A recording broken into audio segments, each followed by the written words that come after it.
बड़ी खबर आ रही है। यूक्रेन ने एक बार फिर रूस पर बहुत बड़ा आरोप लगाया है। यूक्रेन के राष्ट्रपति व्लादिमीर ज़ेलेंस्की ने दावा किया है कि रूस की सेना ने कीव के पास बुचा शहर में जो बर्बरता की थी उसके सारे रिकॉर्ड उसके पास के ही बोरोद्यांका के छोटे से शहर में टूट गए हैं। बोरोद्यांका पर भी रूस की सेना का कब्जा था, लेकिन अब उसकी सेना वहां से लौट गई है, जिसके बाद वहां एक बार फिर यूक्रेन का कब्जा हो गया है और यूक्रेन का दावा है कि रूस ने वहां भी आम लोगों को चुन चुन कर निशाना बनाया। अरुण सिंह हमारे साथ यूक्रेन से जुड़ रहे हैं। अरुण, क्या दिखा वहां?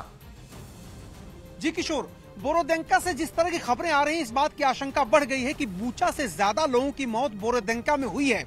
ये बूचा से बड़ा नरसंहार है, ये यूक्रेन लगातार कहता रहा है। और जिस तरह की तस्वीरें आ रही हैं, बड़ी बड़ी बिल्डिंगें धराशायी हो गई रूस के हमले में। उसके नीचे बेसमेंट में, बंकर में सैकड़ों लोग छुपे हुए थे जिनकी जान चली गई है, ये बात यूक्रेन कह रहा है। और अगर बूचा में 400 से ज्यादा लोगों के मारे जाने की बात थी, तो यूक्रेन के मुताबिक बोरोदेंका में उससे ज्यादा लोगों की संख्या है जिनकी मौत हुई है। सड़कों पर, बिल्डिंग्स में लाशें लगातार उठाई जा रही हैं, इस तरह का दावा है यूक्रेन का।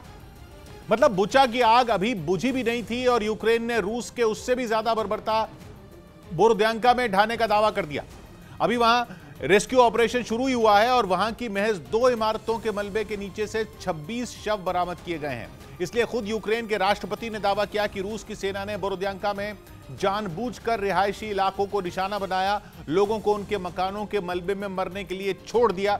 इसलिए बोरोद्यांका का सच क्या है, यह जानने के लिए न्यूज़ 18 खुद वहां पहुंचा और हमारे कैमरे में तबाही का जो मंजर रिकॉर्ड हुआ उसमें हर तरफ खंडहर ही खंडहर बने नजर आए। मकान मलबे में तब्दील दिखे और बड़ी बड़ी इमारतें जिंदा लाश की तरह नजर आईं। एक इमारत तो ऐसी दिखी जिसके रूस के हमले में 2 टुकड़े ही हो गए। उसका एक हिस्सा कालिख में पुता था तो दूसरा बिल्कुल जर्जर हो चुका था, लेकिन बिल्डिंग के बीच का हिस्सा तो बचा ही नहीं। बताया गया कि जब बोरोद्यांका के इस इलाके में हमले का अलर्ट देता सायरन बजा तो कई लोग बिल्डिंग के नीचे बने बंकर में जा छिपे, लेकिन मिसाइल उनके ऊपर आकर ही फट पड़ी। मेरे पीछे एक भारी भरकम बिल्डिंग थी जो बीच से टूट गई है। एक मिसाइल हमले में बीचों बीच बिल्डिंग टूट गई। यूक्रेन का कहना है कि इन इमारतों के आसपास उसकी सेना का कोई अड्डा नहीं था, जिसका मतलब साफ है कि रूस का टारगेट यूक्रेन के निहत्थे लोग ही थे। यही वजह रही कि यूक्रेन के राष्ट्रपति ने दावा किया कि बोरोद्यांका में रूस ने बुचा से भी ज्यादा क्रूरता की। वहां आम लोगों के घरों पर हमले किए गए और 1 हफ्ते तक लोग मलबे में तड़पते रहे,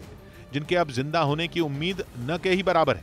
А почались роботи ще й по розбору завалів у Бородянці. Там значно все страшніше. यूक्रेन का कहना है कि अभी तो राहत बचाव का काम शुरू ही हुआ है और बोरोद्यांका में महज 2 रिहायशी इमारतों के मलबे से 26 लोगों के शव बरामद हुए। जैसे जैसे मलबा हटेगा उसके अंदर दफन रूस के कत्लेआम के सबूत परत दर परत बाहर निकलेंगे। असल में 1 हफ्ता पहले कीव के पास बुचा शहर से रूस की सेना के कब्जा छोड़ने के बाद वहां सड़क पर आम लोगों के शवों की जो तस्वीरें सामने आई थी, उसके बाद से पूरी दुनिया सन्न है। लेकिन यूक्रेन का कहना है कि जब बोरोद्यांका में रूस के मासूम लोगों पर ढाए गए जुल्मों से पर्दा उठेगा तो बुचा की बर्बरता भी बौनी नजर आने लगेगी।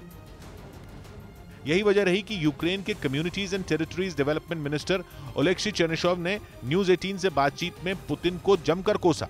This is a war crime. This is not comparable with a human being. लेकिन बर्बाद इमारतों के अलावा भी हैरान करने वाली कुछ और तस्वीरें न्यूज़ 18 के कैमरे में रिकॉर्ड हुई। वहां एक बांध के पास यूक्रेन की सेना एक ऑपरेशन चलाती नजर आई, जिसमें पानी के अंदर से ग्रेनेड और छोटी छोटी मिसाइलों जैसे कई हथियार निकलते दिखे। हथियार भी यूं ही पानी के अंदर नहीं फेंके गए थे, बल्कि उन्हें अच्छी तरह छिपाकर डिब्बों में पैक करके पानी में डाला गया था। यूक्रेन का दावा है कि रूस की सेना ने बोरोद्यांका से निकलने की जल्दबाजी में अपने हथियार छिपा दिए ताकि उसके युद्ध अपराध के सबूत ही न बचें। इसी वजह से यूक्रेन का मानना है कि रूस की तैयारी बोरोद्यांका में और भी ज्यादा तबाही मचाने की थी, लेकिन उससे पहले ही उसे मैदान छोड़कर भागना पड़ा। हालांकि रूस जंग की शुरुआत से ही यूक्रेन के आम लोगों को अपना निशाना बनाने से साफ इनकार कर रहा है।